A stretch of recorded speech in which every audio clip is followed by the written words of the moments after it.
Welcome back, everyone, to Drunk Bible Study Bonus Edition. Here we are at the penultimate episode of Jeremiah. It is happening. It is here. Next time, it's going to be it. This is it for Jers. I'm so excited. Jerry Berry. I mean, it's bittersweet. It's not. Yeah. I mean, we get excited at the end of a book, and sometimes it's because we truly hated the book. I can't say that I truly hated Jeremiah. No. He got annoying at times. Yeah. There are some annoying repetitive tropes, but I think overall it's been a pretty fun ride, all things considered, for him being a bullfrog that's sad all the time.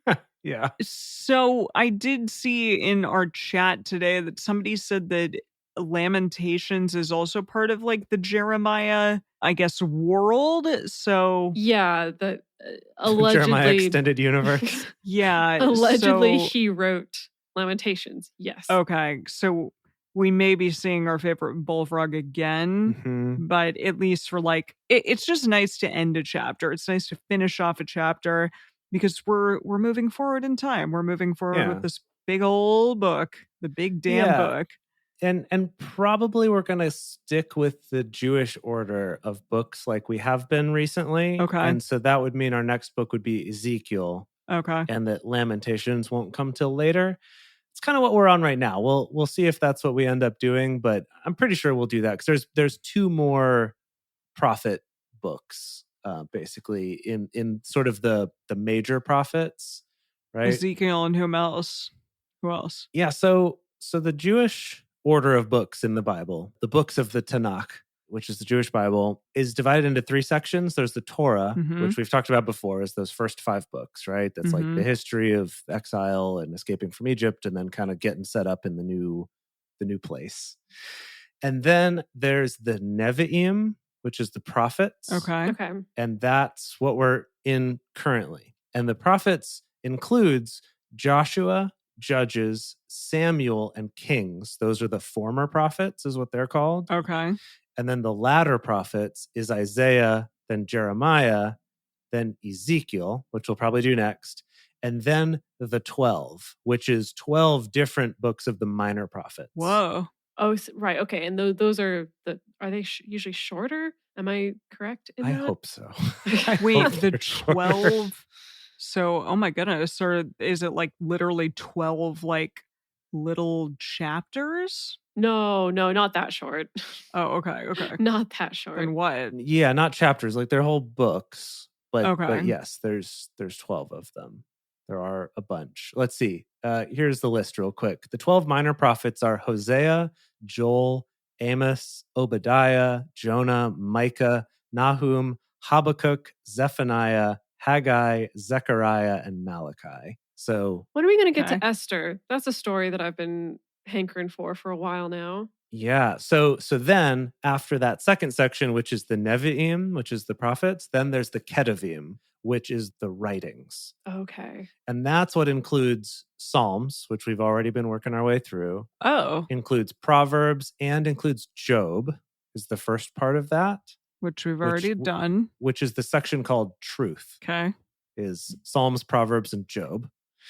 And then there's a section that's like the scrolls, which is Song of Songs. That'll be exciting. Ruth, Lamentations, Ecclesiastes, and Esther. We already did Ruth. Yeah, we haven't gone in this order the whole time. So, Got it. So yeah, there's some stuff in a different order. Okay. And then it ends with Daniel, Ezra, Nehemiah, and then Chronicles at the end. Oh, Chronicles is the end of the Old Testament? In the Jewish Bible, yes. Yeah, it's the last book. So it's kind of like recapping a lot of what happened in Kings. Yeah, because in some books, like Chronicles is right after Kings. Yeah. In the Christian Bible, version, Chronicles is right after, yeah.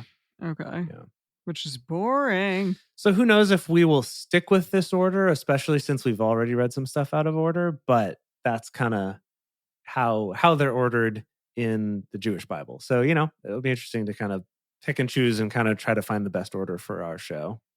So because this has been a long ride in Jeremiah, we thought that it might be a good idea to do a bit of a recap and also prepare me and Dedeker and all of you listeners for next week's quiz, which is always a little bit of a terrifying moment.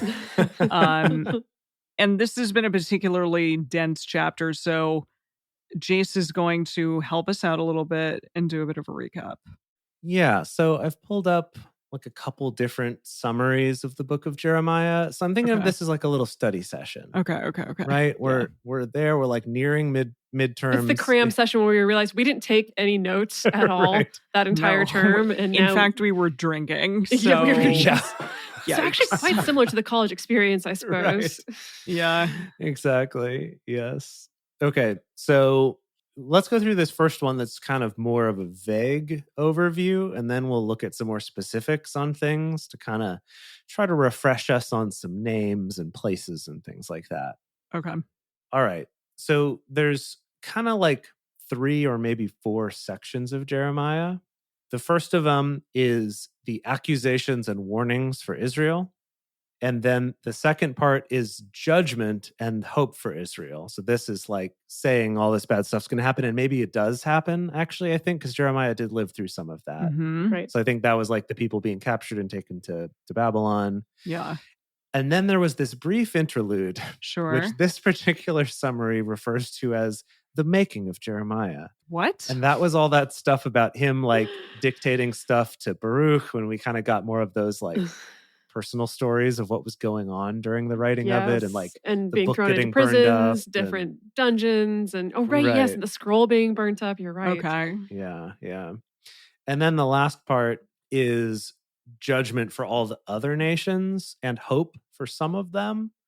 And then it's going to end, apparently, the last chapter with destruction and exile. So we're going to kind of come back in the last chapter to talking about Israel itself, with also kind of this like hope for the future. Jeez. Okay. Maybe. Okay. Okay, so let's go through these real quick, kind of overview style. Can we talk about what we do remember from each section? Yeah. So starting off with the accusations and warning for Israel. What do you remember? What do we all remember about that? It was a lot of, hey, Israel, things are going to suck. A lot of object lessons. Yeah. That's what I remember. Oh, was yeah. Jeremiah the cotton shorts, the underoos? Maybe. I think it was. I'm pretty sure it was. That was one of our first object lessons, right? Where he's like, put on these cotton shorts. Right. Don't take them off. Sure. Now take them off. Hide them in a rock. That's what I think about Israel. Okay. I think that was our first one. Right. Yes. Exactly. There's a lot of take this pot, break it in front of everybody. That's what I think about Israel. Yeah. Mm-hmm. Mm-hmm. There are a number of those. Yep. And then of course the refrain kept being, because you're worshiping other gods. You're really bad. Yes. Naturally. Right? You're terrible. Really terrible. Naturally.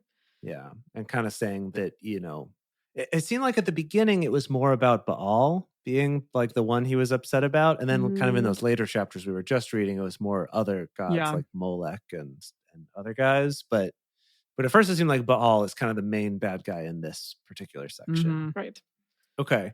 So looking here, basically it's like, yes, worship of other gods. Apparently, I learned this in actually a different thing that I looked up kind of to prep for this, that Jeremiah talked about idolatry, like the worship of other gods, as a metaphor for adultery. Huh. Like that we're cheating on Yahweh yeah. by worshiping other gods, right. and that's not allowed. Fascinating. And that apparently Hosea was sort of the first one who like originated that idea, and Jeremiah was kind of echoing that sentiment from Hosea, which we haven't really, we haven't really dove into who that is or what he's all about.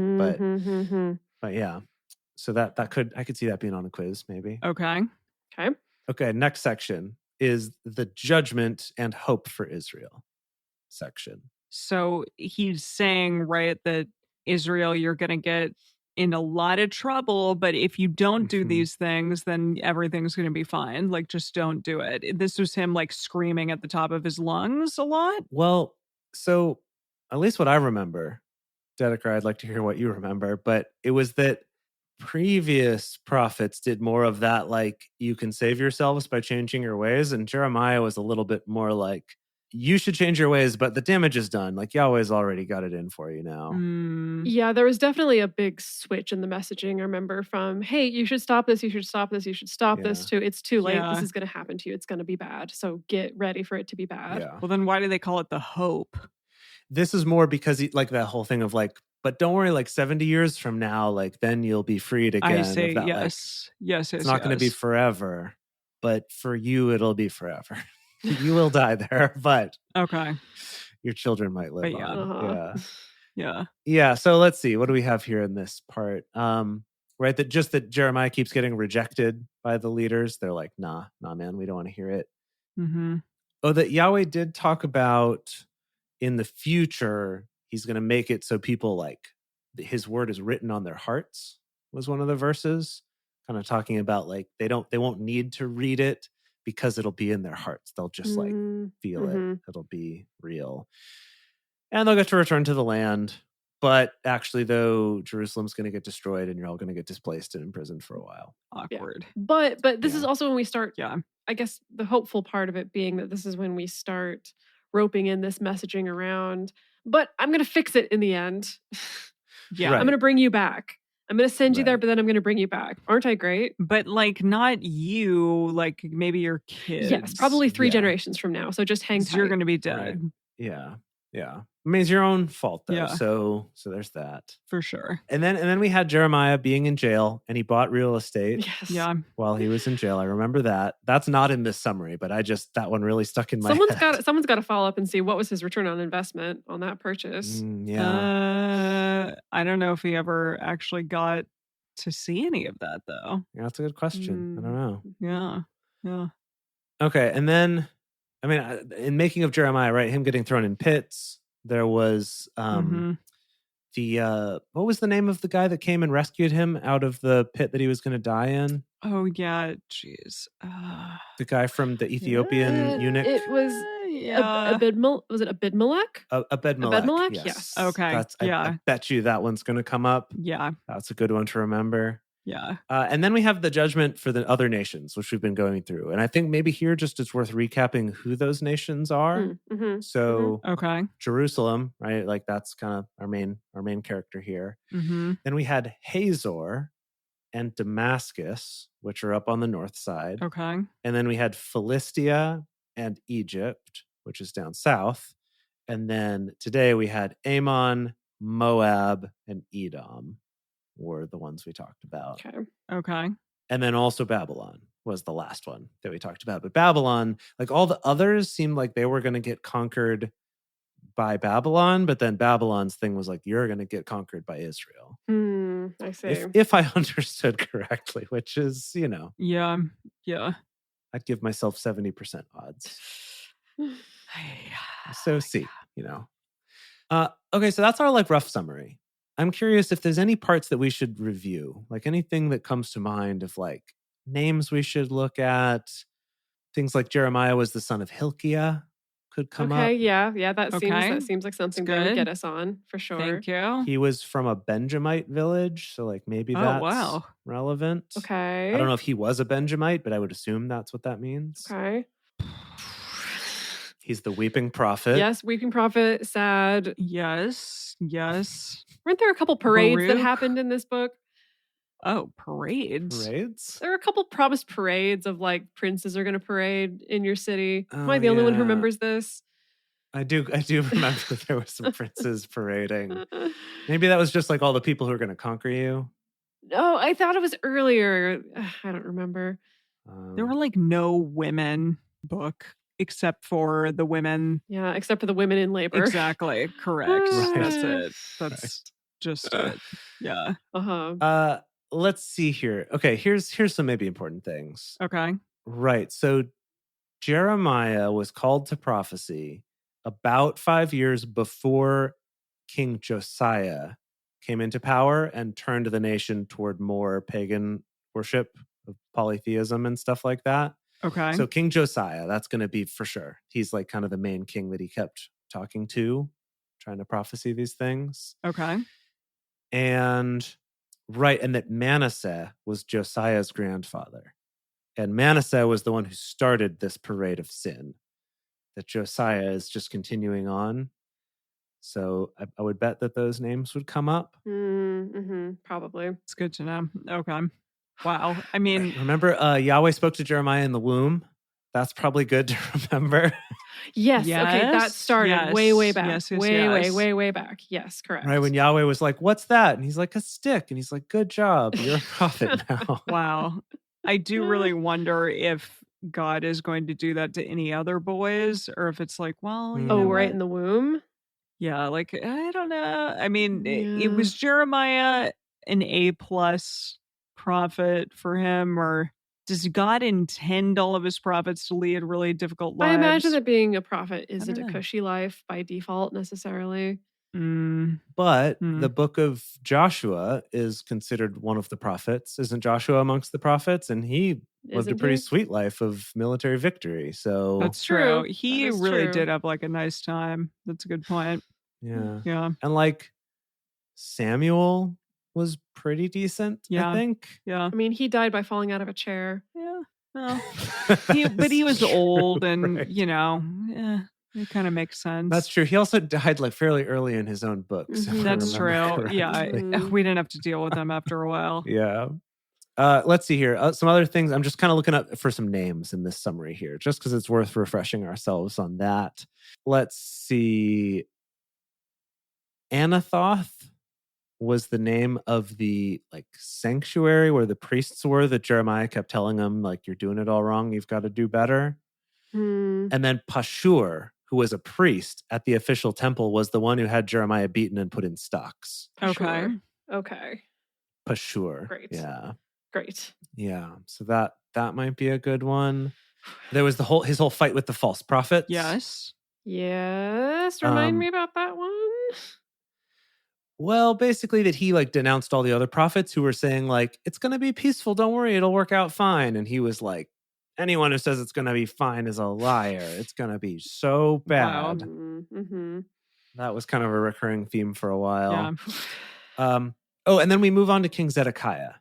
So we had King Josiah, who was a grandson of Manasseh, who were both bad. And then we had King Zedekiah. And that's when Jeremiah made the yoke for himself. Oh, right. How could I forget about the yoke? His other object lesson. How could I forget about the yoke? Good. And then didn't somebody rip the yoke off of his face / neck and shoulders? I think so. Hananiah, another prophet. Hananiah took it off him and broke it, prophesying like, look, Yahweh says it's all going to be fine. He was one of those false prophets that Jeremiah was like, no, it's not going to be fine. He ruined my lesson. He was also pulled out of the pit by his armpits. Yes. Yeah. That was fun. That was by Ebed-Melech. Yes, that was fun. Yep. Right. Who was an example of a non-Hebrew, a non-Israelite doing a good thing in the books and kind of being blessed for rewarded for it in some way, being blessed. Yeah. Let's see. And then, he went to like from prison to prison. Oh, right. Who is that captain of the guard that we talked about? That I don't remember. You gotta look that one up. Oh dear. Yeah, I don't remember. Well, I guess we're gonna fail that quiz question. Oh yes. There's this that Gedaliah was like after they'd been conquered, he was like the mayor or something. Yes, and there was the whole plot against his life. And then Johanan. Yeah, yes. Johanan came along and killed him just because. And then fled to Egypt. Yeah. Yep. You're right. Yeah, okay. And then that's kind of the end of the summary that I'm seeing here. So those are some key things to remember. So Johanan was the guy who killed, I've already forgotten his name, Gedaliah. Yes. Right? Yeah. Gedaliah. And Ebed-Melech, it's a good one to remember. And Hananiah was that other prophet who broke the yoke. Hananiah. Okay, I'm feeling better after this study session. I mean, you're the one giving us the quiz, so... Right, I'm exactly. Sure you'll be fine. I mean, I don't know the answers when I give it, though. I feel maybe a little bit better. I don't know. I don't see the answers. Come on. Okay, that's true. So you kind of help us I'm part out. of the quiz. Okay. But the thing is, I didn't learn from the term up to this point because I'm still drinking during the study session. And so it could be all for naught. Hopefully it'll kind of like all come into our head in some way. I don't know. We'll find out. It's like that thing where you're like, maybe if I play a tape recorder while I sleep. Exactly. Oh, that's good. And listen to it, then it'll somehow get into my brain. Yeah, it'll assimilate into our brain. Yeah, get the James Earl Jones like audiobook version of the King James Bible and just put that on to sleep to. and there it will be. It's not a bad idea. Exactly. Yeah. Amazing.